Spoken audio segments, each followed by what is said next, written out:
Assalomu alaykum hurmatli kuzatuvchilar. Bugun biz yangi javdar urug'i ekilgan dalasidamiz. Ohangaron tumanida ekilgan bu. Javdarni yangi navi Serbiya instituti tarafidan ishlab chiqarilgan NS Savo navi bu.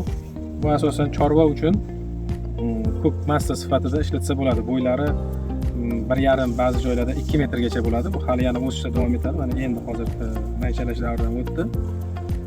Iskandar aka, nima deysiz ro'sh haqida, mana javdar haqida? Javdar siz adashmasam birinchi yil ekishimiz. Sen bilan yaxshi o'sishi, rivojlanishi, kasalliklarga rivojlanishi yaxshi. Ro'sh javdar juda ham kasalliklarga chidamli. Keyin buni tuplashi yaxshi. 1 gektariga 150 kg norma ekiladi. Shunda 140-150 kg ekilsa maqsadga muvofiq bo'ladi. Mana shu bu yerga ham qancha 150 kg ekilganmi? 150 kg ekilgan bo'lishiga qaramasdan qalinligi, tuplashlari zo'r.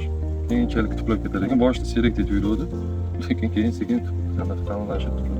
Ro'ji ya'ni javdarni yana bitta yaxshi xususiyati shundaki, bu atrofida boshqa begona o'tlarni chiqartirishga qo'ymaydi. Hammasini qisib tashlaydi. Buni tomiri patak tomiri qisib tashlaydi boshqa begona o'tlarni. Faqat o'zini o'stiradi bu.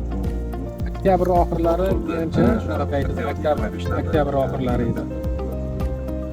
Bu boshida suvni boshlaganmiz.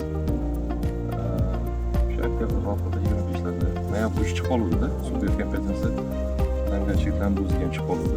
Mana hozir 25-aprel kunidagi holati, 2026-yil 25-aprel bugun. Agar mabodo ko'k massaga kimdir o'rmoqchi bo'ladigan bo'lsa, yana bir 10 kundan keyin bemalol o'rish mumkin. 10 kundan keyin, bu degani 5-mayda senaj uchun bemalol tayyor bo'ladi, o'rish mumkin.